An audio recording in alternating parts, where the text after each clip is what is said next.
लोजपा के प्रमुख प्रवक्ता श्रवण कुमार अग्रवाल जी, बिहार के पूर्व मुख्यमंत्री और हम के राष्ट्रीय अध्यक्ष माननीय जीतन राम मांझी जी से उनके आवास पर आज शाम 4 बजे शिष्टाचार मुलाकात की और 127वां संविधान संशोधन बिल पर समर्थन देने के लिए मांझी जी का लोजपा के प्रमुख प्रवक्ता श्रवण कुमार अग्रवाल जी ने शुक्रिया एवं धन्यवाद देते हुए उनका आशीर्वाद लिया और साथ में लोजपा प्रदेश मीडिया प्रभारी कुंदन कुमार भी मौजूद थे। और उसके आदरणीय जीतन राम मांझी जी ने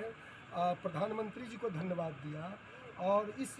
ओबीसी आरक्षण के मुद्दे पे, बिहार में दलित राजनीति के मुद्दे पे एवं अन्य राजनीतिक मुद्दे पर, क्योंकि हम लोग एनडीए में हैं, एनडीए के बड़े पार्टनर जीतन राम मांझी जी बिहार में है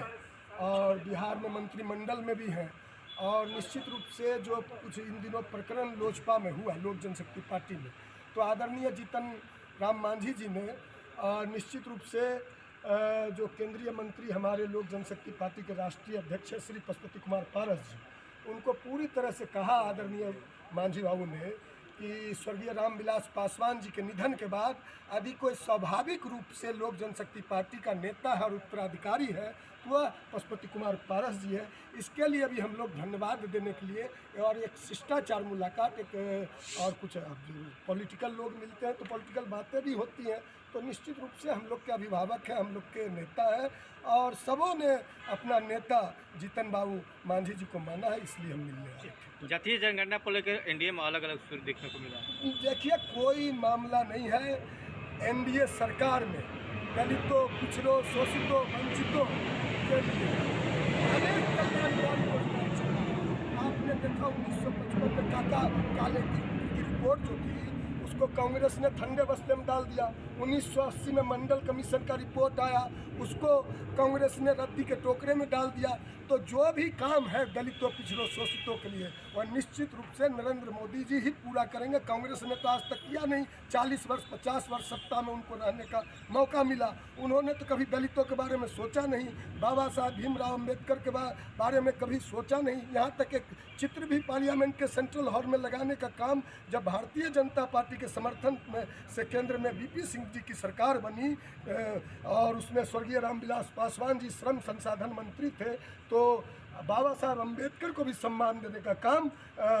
वीपी सिंह जी ने किया था। एनडीए सरकार जो उस समय समर्थन था उन्होंने किया था। तो निश्चित रूप से जो सम्मान है, जो पिछड़ों और दलितों का जो सम्मान, हक और अधिकार है, वह नरेंद्र मोदी जी के नेतृत्व में एनडीए सरकार दी। ये औपचारिक मुलाकात थी लोक जनशक्ति पार्टी के बिहार के मुख्य प्रवक्ता श्रवण अग्रवाल जी और श्री जीतन राम मांझी जी के बीच में, चूँकि कई ऐसे मुद्दे जिन मुद्दों को लेकर के दोनों नेताओं के बीच में सामंजस्य स्थापित रहा और दोनों नेता एक दूसरे के साथ वर्तमान राजनीतिक परिप्रेक्ष्य में बिहार के विकास की चिंता कर रहे हैं। तो इन तमाम मुद्दों को ध्यान में रखते हुए पशुपति पारस जी के निर्देशानुसार लोक जनशक्ति पार्टी के मुख्य प्रवक्ता श्रवण अग्रवाल जी आदरणीय जीतन राम मांझी जी से औपचारिक तौर पर मिलने आए थे। राजनीतिक बातचीत हुई है और निसंदेह ये बातचीत बिहार के विकास से जुड़े हुए मुद्दे पर हुई। कल 15 अगस्त है, इसलिए देखिए, राष्ट्र को देश की आज़ादी की का जो दिन है, स्वतंत्रता दिवस की को लेकर के हम देशवासियों को बधाई देते हैं। आज का दिन सिर्फ और सिर्फ खुशी मनाने का दिन नहीं, छुट्टी मनाने का दिन नहीं है, बल्कि उन शहीदों को याद करने का दिन है जिन शहीदों ने देश के लिए कुर्बानियाँ दी। हिंदुस्तानी अवाम मोर्चा ने 15 अगस्त के पूर्व संध्या पर